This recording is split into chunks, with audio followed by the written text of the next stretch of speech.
Welcome everyone. Today we will read lesson number 5 of class 11 and the name of the lesson is The Alien Planet. Its author is Nani Palkhiwala.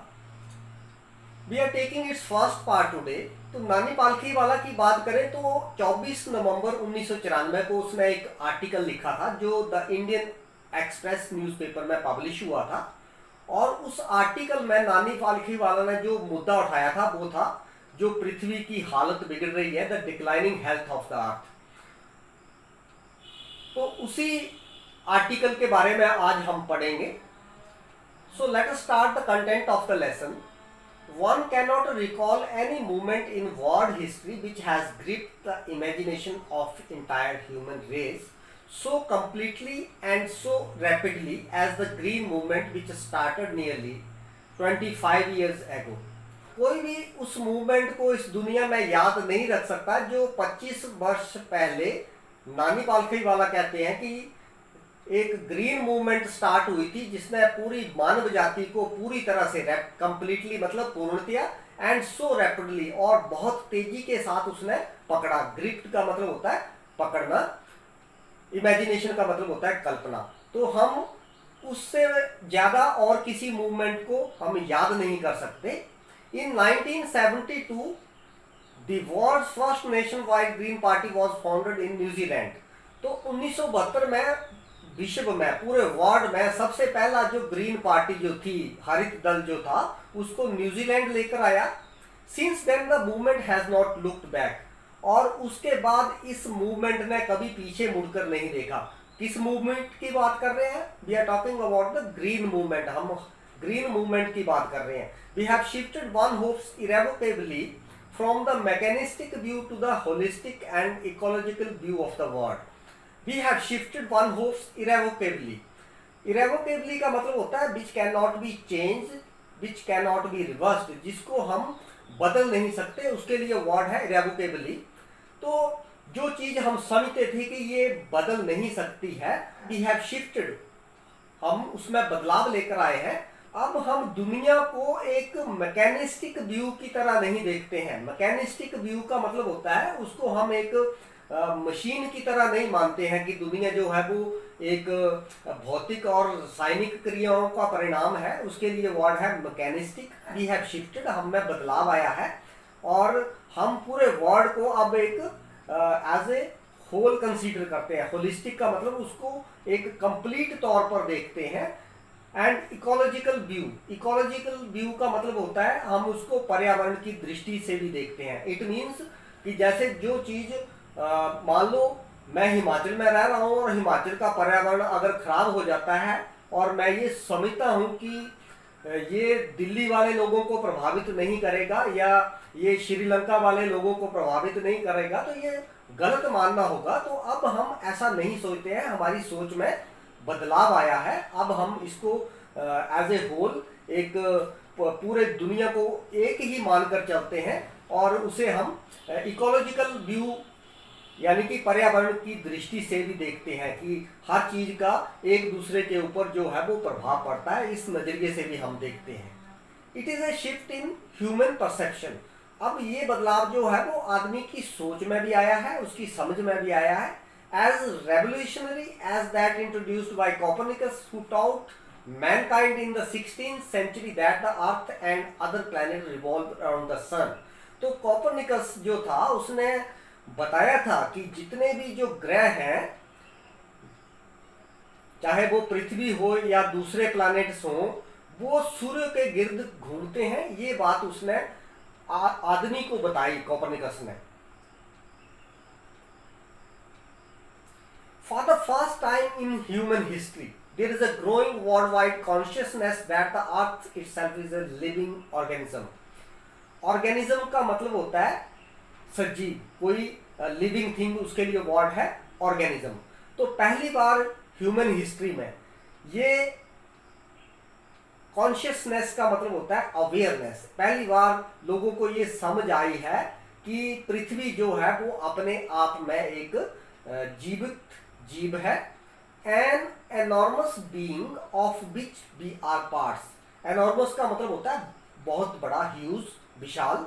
तो ये एक विशाल organism है और जिसके हम parts हैं, हम पृथ्वी का एक हिस्सा है। It has its own metabolic needs and vital processes. अब पृथ्वी की अपनी ज़रूरतें हैं। मेटाबॉलिक का मतलब होता है जो ये एक प्रोसेस है जिसमें फूड जो है वो एनर्जी में कन्वर्ट होता है, उसके लिए वर्ड है मेटाबॉलिक। तो इसकी अपनी मेटाबॉलिक नीड्स हैं एंड वाइटल मीन इम्पॉर्टेंट। तो इसकी महत्वपूर्ण प्रक्रियाएं हैं, प्रोसेस मीन प्रक्रिया, which need to be respected and preserve, और उनको हमें रिस्पेक्ट करना है। इट मीन्स कि पृथ्वी की जो जरूरतें हैं उनको भी हमने देखना है, एंड प्रिजर्व, और उसको हमें संभाल कर रखना है। प्रिजर्व का मतलब होता है सुरक्षित रखना। The Earth's vital sign reveal a patient in declining health। तो पृथ्वी के संकेत हमें बताते हैं कि इसका जो स्वास्थ्य है वो बिगड़ रहा है। डिक्लाइन का मतलब होता है खराब होना।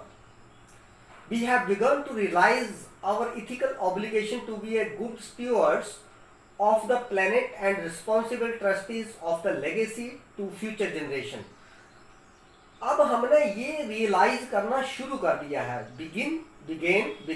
बिगिन का मतलब होता है शुरू करना, रियलाइज का मतलब होता है महसूस करना, इथिकल का मतलब होता है मॉरल, जो हमारी नैतिक ड्यूटीज हैं, moral obligations, ethical obligations. Obligations का मतलब होता है ड्यूटीज, कर्तव्य। स्टीवर्ड का मतलब है भंडारी, जो आदमी केयर टेकर हो उसके लिए वर्ड है steward of the planet and responsible trustees. Responsible का मतलब हो गया जिम्मेवार, और ट्रस्टी का मतलब हो गया जिस आदमी के भरोसे हम कोई चीज छोड़कर जाते हैं उसको हम, उसके लिए वर्ड है ट्रस्टी। लेगेसी का मतलब हो गया संपत्ति। लेगेसी मीन जो चीज हमने अपने फादर्स या फोर फादर्स से अर्जित की है उसके लिए वर्ड है legacy to future generation. Future generation हो गया आने वाली पीढ़ी। हमने इस बात को महसूस करना शुरू कर दिया है कि हमारी कुछ एक नैतिक कर्तव्य है, एक अच्छे मैनेजर होने के नाते। तो हम पृथ्वी के केयर टेकर हैं and responsible trustees of the legacy to future generation, और आने वाली पीढ़ी की जो संपत्ति है उसके हम रक्षक भी हैं, उसको हमने संभाल कर भी रखना है, ये भी हमारा कर्तव्य है। The concept of sustainable development was popularized in 1987।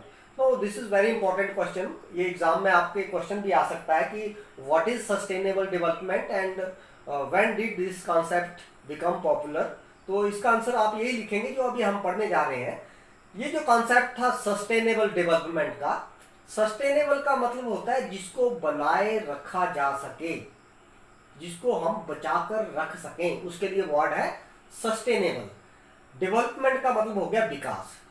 It was popularised इन 1987। तो ये जो कॉन्सेप्ट था सस्टेनेबल डेवलपमेंट का, ये 1987 में मशहूर हुआ by the world commission on environment and development. और इसको पॉपुलराइज किसने किया? जो वर्ल्ड कमीशन था, यानी कि जो दुनिया का आयोग था एनवायरनमेंट और डेवलपमेंट के बारे में, उसने 1987 में इसको पॉपुलर किया।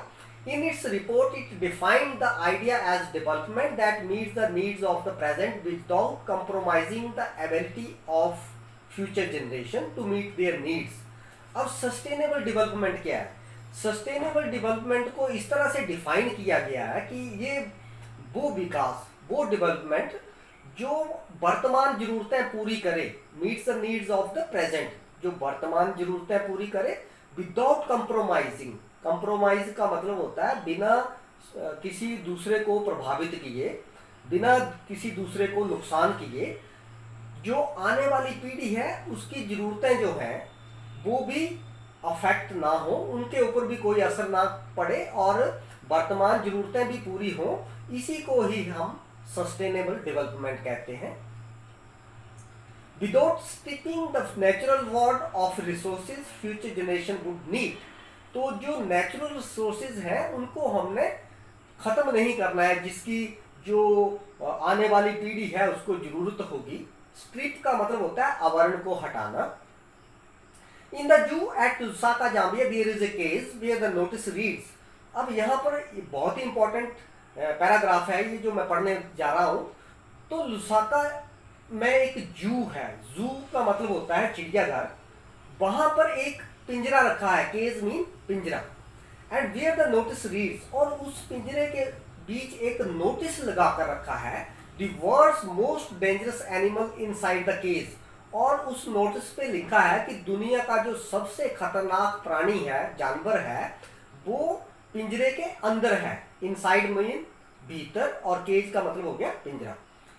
सो there is no animal but a mirror where you can see yourself. अब उस पिंजरे के अंदर कोई जानवर नहीं रखा है, लेकिन वहां पर एक शीशा लगा कर रखा है, जिसमें अगर कोई आदमी देखेगा तो उसे अपना ही चेहरा नजर आएगा। तो ये बहुत ही इंपॉर्टेंट स्टेटमेंट है। ये आपका क्वेश्चन भी बनेगा कि what does the statement the world's most dangerous animal inside the cage signify. तो आप यही आंसर लिखेंगे इसका कि there is no animal what a mirror where you see yourself, कि वहां पर कोई एनिमल नहीं है, वहां पर एक मिरर रखा है, अगर आप वहां देखेंगे तो आपको अपना ही चेहरा नजर आएगा। So what does it mean, इसका क्या मतलब हुआ?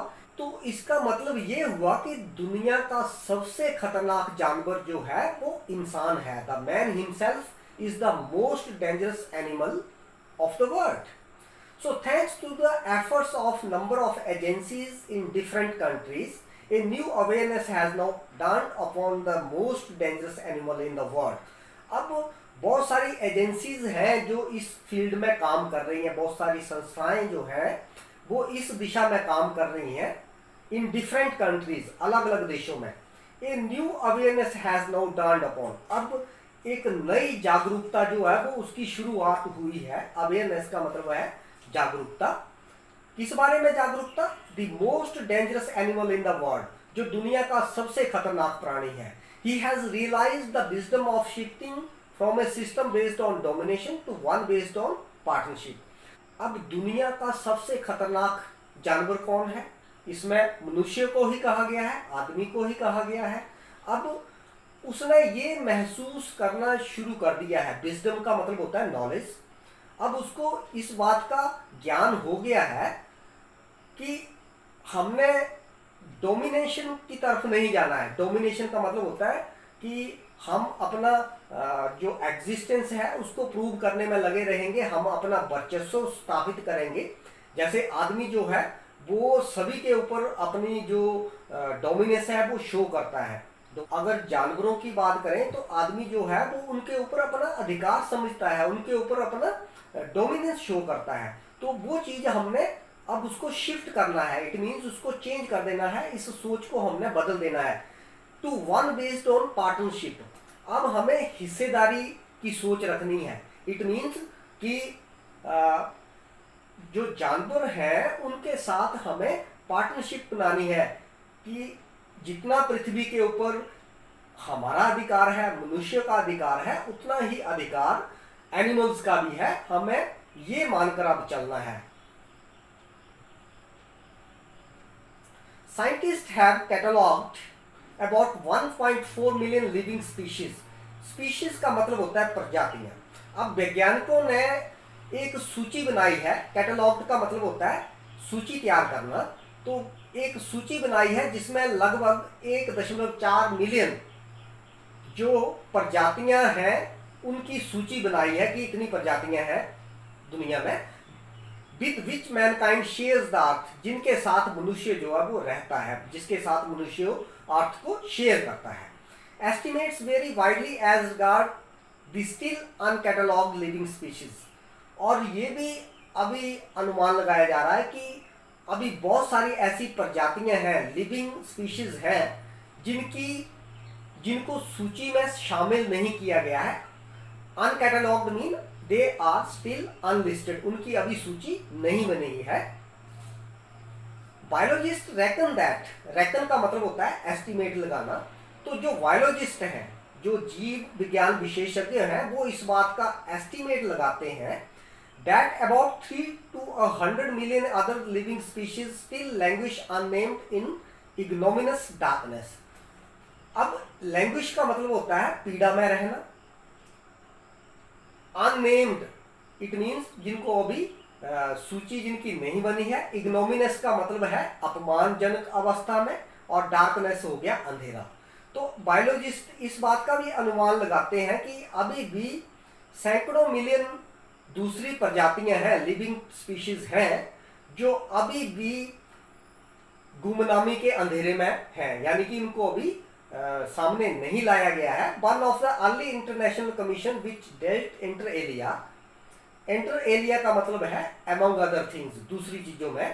तो जो इंटरनेशनल कमीशन है, अंतरराष्ट्रीय आयोग जो है, जो दूसरी चीजों के साथ साथ ये भी इकोलॉजी के बारे में भी देख रहा है, with the question of ecology. Ecology mean पर्यावरण, एंड एनवायरमेंट, एनवायरमेंट का मतलब होता है वातावरण। was the branded commission which had a distinguished Indian as one of the members। एक ब्रांड आयोग है, कमीशन है, जिसमें भारतीय मूल का एक व्यक्ति जिसका नाम मिस्टर एल के झा है। डिस्टिंग्विश्ड का मतलब रिनोन्ड, विख्यात। The first Brandt report raised the question, जो पहली रिपोर्ट इसकी आई उसमें ये प्रश्न किया गया, are be to leave our successor a scorched planet. Scorch का मतलब होता है बर्निंग, जलता हुआ। सक्सेसर का मतलब आने वाले, जो आने वाली पीढ़ी है। तो क्या हम आने वाले जो लोग हैं, आने वाली पीढ़ी के लिए एक हम जो स्कॉच प्लैनेट है, एक जलता हुआ ग्रह जो है, वो छोड़ रहे हैं। लीव का मतलब होता है छोड़ना। ऑफ एडवांसिंग डेजर्ट, अब डेजर्ट का मतलब हो गया मरुस्थल, कि जो आने वाली पीढ़ी है उसके लिए हम क्या एक जलता हुआ ग्रह छोड़कर जा रहे हैं, एक डेजर्ट छोड़ के जा रहे हैं। इम्पोवरिश्ड लैंडस्केप्स एंड एलिंग एनवायरमेंट। इम्पोवरिश्ड का मतलब होता है गरीब, तो यहाँ पर इसका मतलब आएगा खराब होते हुए लैंडस्केप। लैंडस्केप मीन कोई भी भूदृश्य, एंड एलिंग एनवायरमेंट, और खराब होता हुआ वातावरण हम आने वाली पीढ़ी के लिए छोड़ के जा रहे हैं। हम अपने सक्सेसर्स के लिए एक जलता हुआ प्लैनेट दे के जा रहे हैं। तो ये इस रिपोर्ट में क्वेश्चन किया गया था। Mr. Lesser R. Brown, in his thoughtful book The Global Economic Prospect, point out that the Earth's principal biological systems are four। अब ये जो ब्राउन था, मिस्टर एल आर ब्राउन, इसने अपनी जो बुक थी, एक थॉटफुल बुक जिसका नाम था द ग्लोबल इकोनॉमिक प्रोस्पेक्ट, उसमें ये बात इसने कही, पॉइंट आउट मतलब इशारा करना, that the earth principal biological systems are four. उसने बताया कि पृथ्वी के जो प्रमुख जैविक प्रक्रियाएं हैं वो चार हैं, they are mainly four. Biological का मतलब हो गया जैविक, एक फिशरीज, दूसरा फॉरेस्ट, और तीसरा ग्रासलैंड, और चौथा क्रॉपलैंड। अब ये बहुत ही इंपॉर्टेंट पैराग्राफ है, ये आपका बहुत ही इंपॉर्टेंट क्वेश्चन भी बनता है इस लेसन से कि what are the four main biological systems of the earth. तो उसमें आप लिखेंगे the four principal biological systems of the earth are fisheries, forest, grasslands and croplands.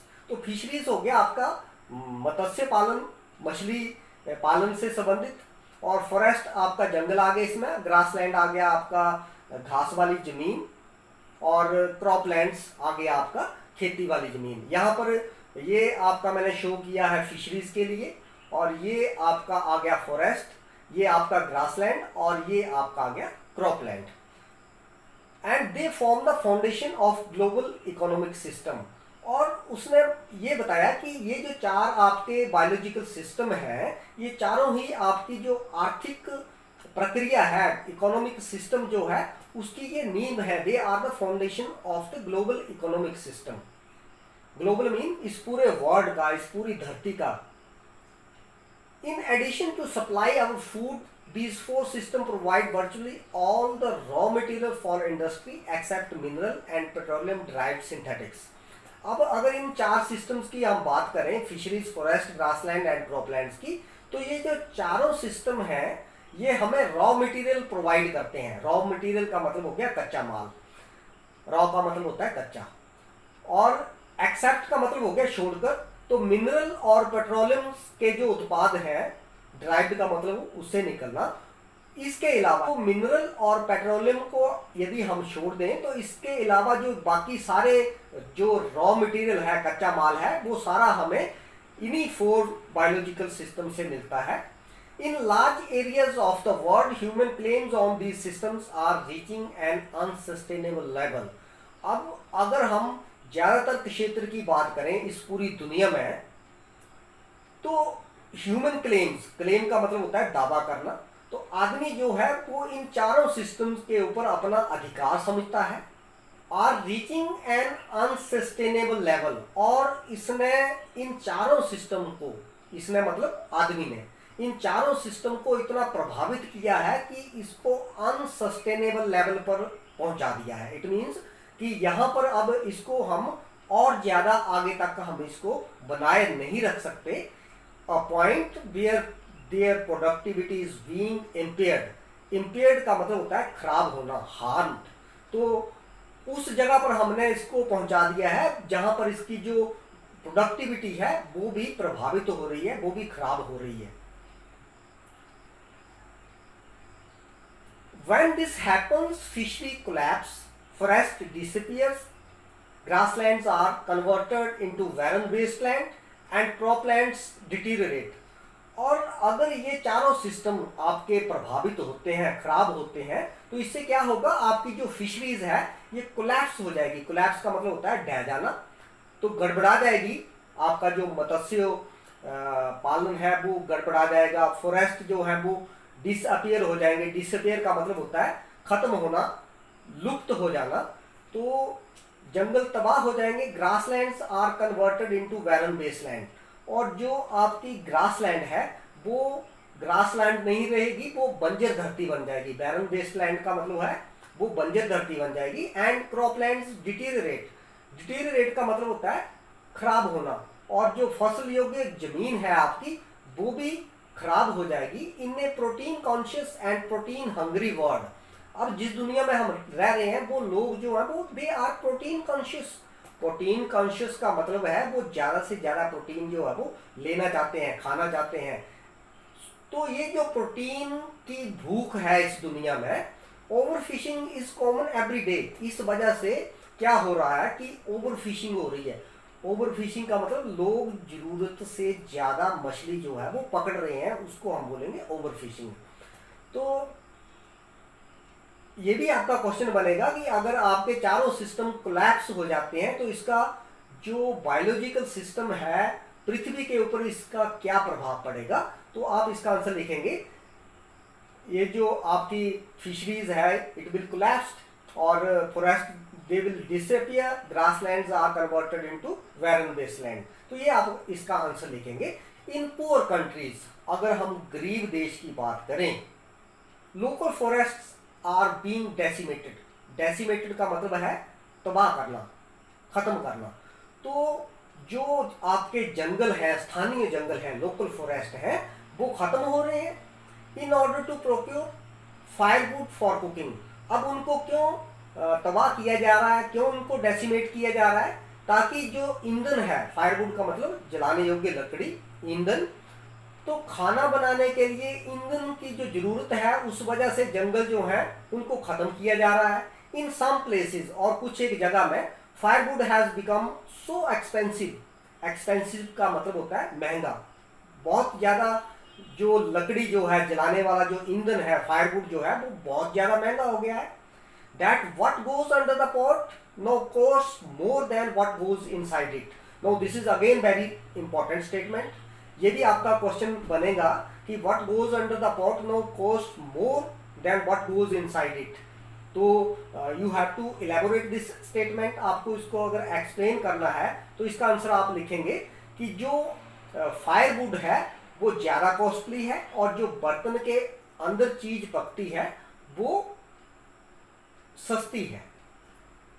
So it means the firewood has become so expensive that what goes under the pot, कि जो pot mean बर्तन, जिस बर्तन में आप कोई चीज पका रहे हैं उसके नीचे जो चीज चल रही है, what goes under the pot, तो बर्तन के नीचे क्या चीज चल रही है, वो ईंधन जो है वो जल रहा है।